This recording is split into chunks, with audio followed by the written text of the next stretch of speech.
سوا سب کے تصورات کو اپنے دین سے نکال کے اس ایک کو اپنا الہ بنا لے. اور اسی کو اقبال نے کہا تھا، وہ ایک سجدہ جسے تو گراں سمجھتا ہے، ہزار سجدوں سے دیتا ہے آدمی کو نجات. کیا بات ہے علامہ صاحب. تو گویا انسان کی جو مینٹلی ڈائریکشن ہے، اسلام نظام فکر و نظام عقائد کے حوالے سے پہلے اس کو درست کرتا ہے کہ تیری جبین، تیری اطاعت، تیری اتباع صرف ایک کے سامنے ہونی چاہیے.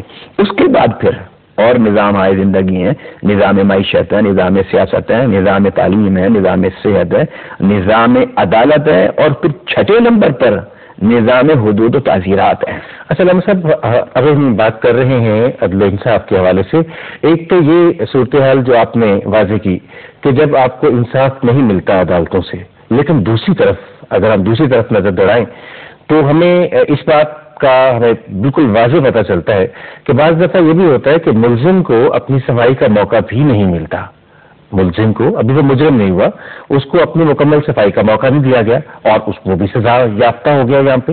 اور پھر معاشرہ تو اس کے ساتھ جو کرتا ہے وہ کرتا ہی کرتا ہے، وہ خود بھی کلیئر نہیں ہے، نظام بھی کلیئر نہیں ہے. یا دوسری طرف یہ ہے کہ بعض لوگ جو ہے وہ بدلہ لینے کو یہ سمجھتے ہیں کہ جناب یہ اس نے قتل کیا تو ہم بھی اس کو ان کا قتل کریں گے. اس لیے کہ اگر اس طرح کا نظام کچھ ہو جائے، جب عدالتوں سے وہ یہ سمجھتے ہیں کہ ہمیں انصاف نہیں مل رہا، اگر ہر بندہ بندوق اٹھا لے گا تو پھر بھی معاشرے میں ظاہر حالات جو ہیں وہ اتنے اچھے نہیں رہیں گے. اسلام اس حوالے سے کیا ہمیں تعلیم دیتا ہے؟ اسلام یہ کہتا ہے کہ آپ ایک انسان کو یا ایک معاشرے کو تعمیر کرنا چاہتی ہیں تو وہ کسی ایک نظام سے آپ اسے نہیں تعمیر کر سکتے. آپ ایک اینٹ سے محل نہیں بنتا، اور اگر اینٹیں آپ کے پاس بہت ہوں تب بھی آپ گھر نہیں بنا سکتے، اس کے لیے اور میٹیریل کی ضرورت ہوتی ہے. اسی طرح اس انسانی سوسائٹی کو یا انسانی زندگی کو آپ تعمیر کرنا چاہتے ہیں تو اس کے لیے مختلف میٹیریل کی ضرورت ہے. سب سے پہلے آپ ذہن میں ایک اللہ کا تصور بٹھائیے کہ رب ہے. اگر کسی نے مجھ پر ظلم کیا، وہ دنیا میں اگر اس کو وہ انصاف مجھے نہ مل سکا تو وہ رب مجھے ضرور انصاف دے گا. ایک تو یہ، اگر میں غلط کام کرتا ہوں تو رب تعالیٰ میری بھی ضرور پکڑ کرے گا. اس کے بعد انسان کی جو ضروریات زندگی ہیں ان کا پورا ہونا ضروری ہے. اس کے بعد تعلیم دینا ضروری ہے. اس کے بعد اگر کوئی مریض ہو جاتا ہے اس کے لیے سہولیات صحت کا ہونا ضروری ہے. ان سب کچھ کے قائم ہونے کے بعد اگر کوئی جرم کرتا ہے تو اس کے لیے پدر اسلام نے حدود و تعزیرات کا نظام بھی دیا ہے. حقیقتاً بات آپ کی بالکل ٹھیک ہے کہ سیدنا علی کرم اللہ تعالی وجہ الکریم نے اسی عدل کی اہمیت کو واضح کرتے ہوئے آپ نے فرمایا تھا کہ اگر کسی ملک میں حکمران مسلمان ہوں لیکن وہ عادل نہ ہوں، یعنی اس ملک میں نظام عدالت نہ ہو اور مظلوم کو انصاف اور عدل نہ مل رہا ہو، اللہ تعالیٰ اس ملک کو تباہ کر دیتا ہے. اور جس ملک کے حکمران غیر مسلم ہوں لیکن وہ عادل ہوں، اپنے رعایا کو عدل و انصاف دیتے ہوں، وہاں کی عدالتیں، وہاں کے جج، وہاں کے قاضی اگر مظلوم کو انصاف دیتے ہیں، عدل دیتے ہیں، تو اللہ تعالیٰ باوجود حکمران غیر مسلم ہونے کے رب اس ملک کی حفاظت کرتا ہے. دیکھیے کہ رب العالمین کی اس کائنات میں وہ بھی ہیں جو ماننے والے بھی ہیں اور وہ بھی ہیں جو نہ ماننے والے ہیں. وہ سب کے ساتھ انصاف کر رہا ہے. وہ سب کو کھانے کا دیتا ہے، سب کے لیے پینے کو دیتا ہے، سب کے لیے رہنے کو دیتا ہے. وہ سب کے ساتھ انصاف کرتا ہے. گویا وہ یہ قرآن نے بھی کہا ہے کہ وَأُمِرْتُ لِأَعْدِلَ بَيْنَكُمْ، حضرت صلی اللہ علیہ وسلم کے حوالے سے کہ حضرت نوح سے حضرت عیسیٰ علیہ السلام تک اور مجھے بھی رب نے یہ حکم دیا ہے کہ عادل، کہ میں معاشرے میں انصاف عدل کو قائم کر دوں. اور اسی طرح آگے قرآن میں فرمایا ہے کہ ہم نے کتاب اور رسول بھیجے کس مقصد کے لیے؟ لِيَقُومَ النَّاسُ بِالْقِسْطِ، کہ لوگ جو ہیں ان کی زندگی میں عدل آ جائے. اور پھر قرآن نے کیا خوب کہا ہے جس کی طرف آپ نے اشارہ کیا ہے کہ ہمارے ہاں یا تو ذاتی رنجشوں کی بنیاد پر قتل کر دیتے ہیں اور پھر قتل ہو جاتے ہیں تو پھر قتل در قتل انتقاماً چلتے ہیں، رکنے پر نہیں آتے قتل. اس کی مین وجہ جہالت بھی ہے اور دوسری وجہ انصاف کا نہ ملنا بھی ہے. جی بالکل، دوسری وجہ انصاف کا نہ ملنا ہے. رہی بات یہ کہ اگر میں متاثر ہوں، میرا باپ، میرا بیٹا، میرا بھائی اگر قتل ہوا ہے اس وقت میری کیفیات کچھ اور ہوں گے. جی بالکل. میں کہوں گا جب میرا گھر نہیں بچا تو کسی کا کیوں بچے. لیکن یہ ایک انسان کے سفلی جذبات ہیں.